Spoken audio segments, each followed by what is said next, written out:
So Dante, just in general, you feel like you're playing as well as you wanted to so far this year? I feel like I'm missing a lot of opportunities, pretty much, to make that play. There's a couple times where I get stuck down the middle or wrong eyes in the wrong gap. But that stuff happens. I mean, I came in this season not worried about making every play. I just want to just do my job and do a lot because I know a lot of teams are going off me and where I line up. So I want everybody just to do that, like everybody to do their job, and the play will be made by whoever is there. So even if it's me or not. So You had said, I remember the beginning, the one thing you want to do was give effort every single play. yeah. Do you feel like you're doing it? Yeah, I'm definitely a lot more. I definitely do get tired. Don't get me wrong. There's a couple plays where I'll be out there, I'm literally breathing so hard, but I just try to just stay calm until I get a break. Dante, Coach was talking earlier about how they've kind of moved you around a lot this year, that you basically played all four positions up front. Is that new for you? And then, what's that adjustment been like to move around as much? The only real new positions like DN, actually in our base defense. So I didn't really play a lot of DN in our base, but I did play last week. But I know where the plays go. I know my assignment. I like it. It just shows my versatility to be able I can play all four, all five. So I'm just trying to, like I said, just go out there and do what the coach says and put me in the right spot. So I'm guessing if they move you to one end, the play goes the other way, right? yeah, I mean, there's a lot of plays where I recognize that, but at the same time, I'm not really, it happens, I guess it's props to me, but at the same time, I want everybody to make the play. If it goes that side, I hope, JJ or, League, whoever's, around the play to make the play. In the middle, then they run to the outside, right? Yeah, but, it's definitely frustrating. I definitely do get frustrated on the sideline or, during the game where I missed the opportunity to make the play, or I was right there, I could have made the play, but I just try to stay calm as possible. I try to, I try to go back to what I said, just do your job, So How much can you pursue when they do run the other way? Because you obviously have to protect your area as well. Well, I try to do it's just cut it off. So if it's a run play, I try to cut the play off. So whoever's behind me chasing the ball down the line, or from a linebacker position, I try to just do that. Really, I try to cut the play off. So I don't want them to get outside of me, because a lot of times I'm contained and stuff like that. So I'm just trying to just go out there and just do my job and play fast. Playing fast. I feel like there's some times where I do get tired and I don't go out immediately. I do sometimes don't get the effort I needed to, but I still try to do the best I can. Is that what happened to you when you got some friendly fire there and got hit there when you were trying to pursue? Your guy hit you and you got shook up? Oh yeah, that hurt. I ain't gonna lie.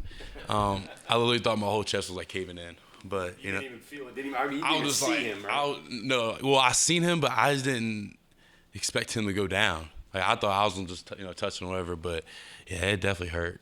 But I mean, I'm fine, so I'm cool. So many years into this now, and talking about how you get moved one way and the team goes the other way, but your goals are clearly in mind beyond college. Do you evaluate yourself even harsher now, or even plays that you do make? Do you think to yourself, I made that play, but that play might not be open on Sunday? Yeah, I definitely critique myself a lot, and the coaches, Coach Jackson, Coach Leslie do too, and my brother. He tells me even during the game, we communicate, from sideline, not sideline, but in the stands to the field. There's sometimes I don't know if y'all catch it, but there's sometimes where I might just look up there and might do something or ask them if that was good or how was that.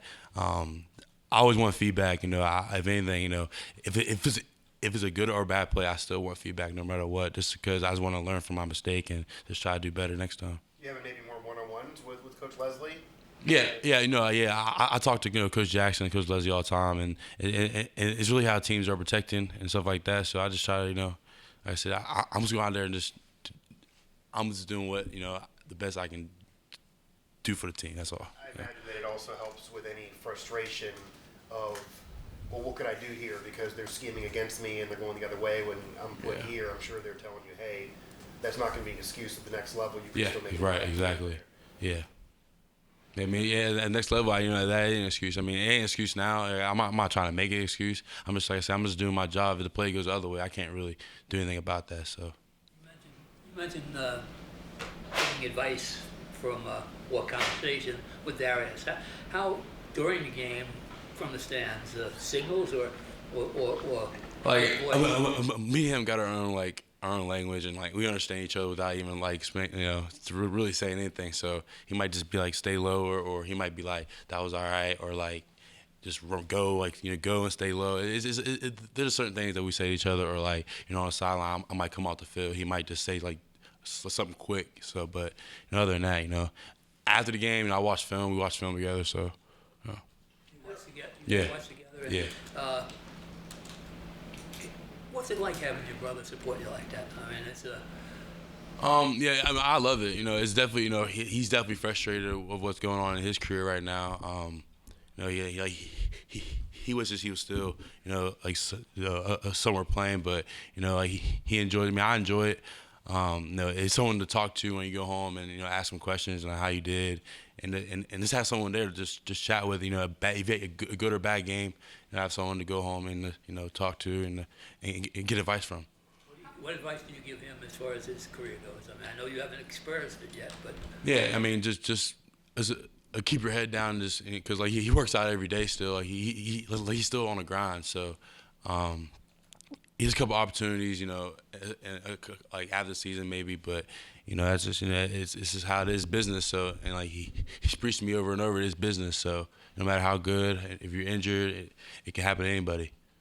Dante, you're obviously familiar with Texas Tech and their style. They're the most pass-happy team in the league. So,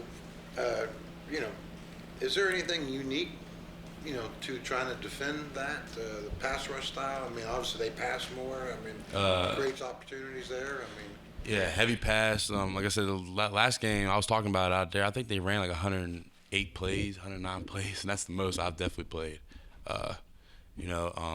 So with them, it's really just getting down lined up because like they're very high tempo. So I was watching Oklahoma State on TV, or the Oklahoma State game on TV, and I saw like they were like it was like 20 seconds from the snap of the ball to the next play. So it's really just get to the call, get lined up, and play fast. Really. So.